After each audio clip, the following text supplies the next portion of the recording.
kažem ono što sam želeo.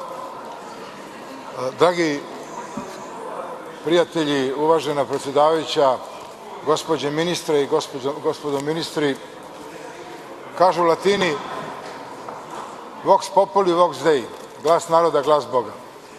U ovakvim okolnostima, kada je sudbina države u pitanju, ništa logičnije, ništa mudrije, ništa umnije, ništa pametnije nego da se posluša glas naroda. Ta čarobna reč je, dakle, referendum.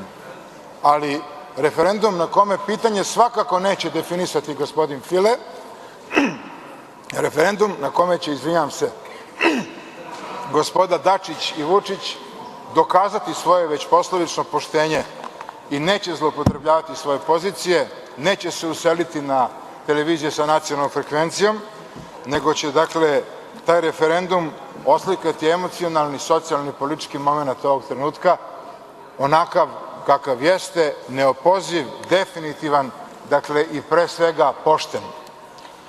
Što se tiče tog glavinjanja, kako se to kolokvijalno kaže, ili srljanja ka toj neopozivoj činjenici koja se zove Evropska unija, ja moram samo da izrazim svoje, dakle, žaljenje što je to tako i što u svemu ovome nema ni daška anticipacije, ni trunke nečega što predstavlja političku vrstu anticipacije, pa da se prisetimo prosto toga da nijedna multikonfesionalna imperija nije opstala, da su se sve urušile, dakle, u krvi i pepelu.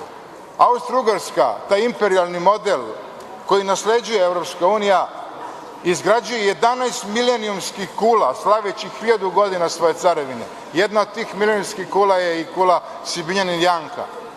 Nekoliko godina nakon toga ona se raspala, nestalo je u krvi i pepelu. Šta treba da se dogodi da shvatimo da je Evropa projekat koji je propao, da je to Titanik u koji uveliko ulazi voda i čak je i onaj gudački kvartet koji je svirao sve dok im voda nije došla do bokova, napustio brod i ukrcao se na čamac za spasavanje, samo mi hrlimo prema tom Titaniku.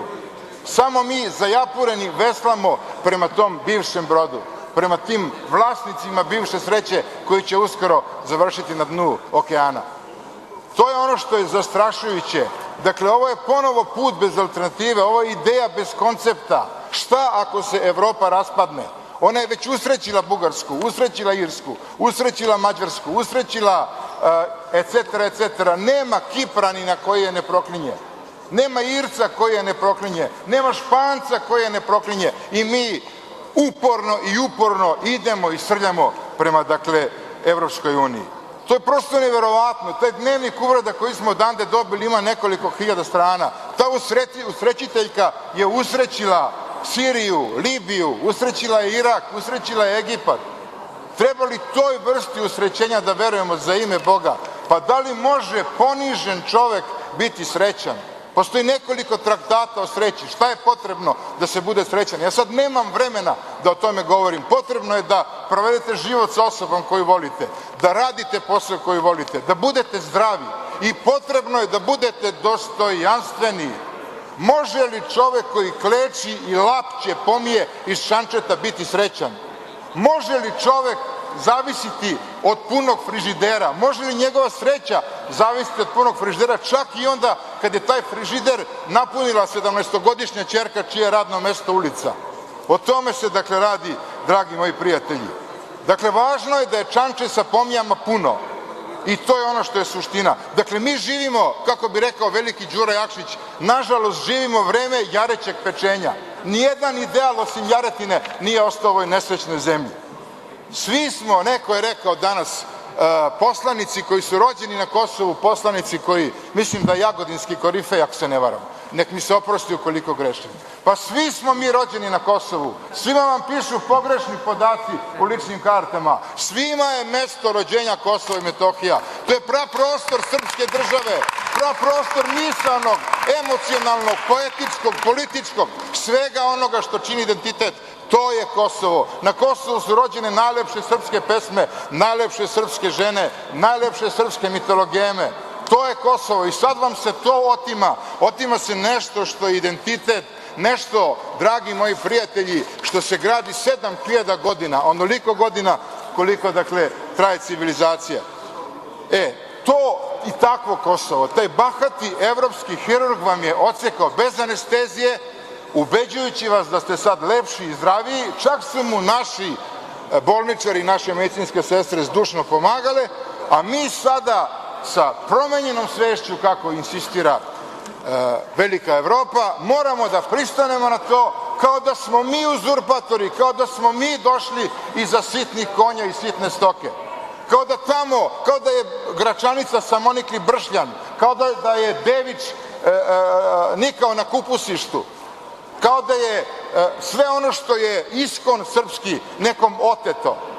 To je ono što je suština i to je ono što ne razumemo. Dakle, neće Srbija propasti ako odbije ovaj sporazum. Pa nemojte mi reći da nismo u stanju kao misleća država, kao sistem vrednosti koji se izgrađuje u modernoj Evropi već 200 godina, da formiramo vlastitu državu. Pa hoćemo li se lečiti ako ne uđemo u Evropsku uniju ponovom mlevenim kopitima i mokraćom udovica? Koješta. Dakle, suština je u sledećem. Oni koji su nas bombardovali, oni koji su ubijali Srbe, oni koji su odzračili celo Kosovo, treba sad da budu zaštitnici svega toga. Pa to je kontradikcija, to je paradoks koji se otima zdravom razumu, molim vas lepo. Dakle, ti isti su štitili i 17. marta 2004. Vreme, gospodine Kovačević. Zahvaljujem, dozvolite mi samo jednu rečenicu, molim vas. Dakle, već sam vam dozvolila pola minuta. Dozvolite mi jednu rečenicu, kao što ste dozvolili gospodinu Halimiju, bukvalno jednu rečenicu. Dakle, ničija sreća se ne može praviti na tuđoj nesreći. Dostojevski kaže, ako sudbina celog čovečanstva, sreća celog čovečanstva zavisi od jedne dečije suze, neka ta dečija suza ne padne. Ne možemo mi unesrećiti kosovsku decu da bi našoj deci namazali kiflu sa putarama. Hvala vam lepo. Samo je slobodna Srbija. Moja Srbija. Srpski otadžbinski front.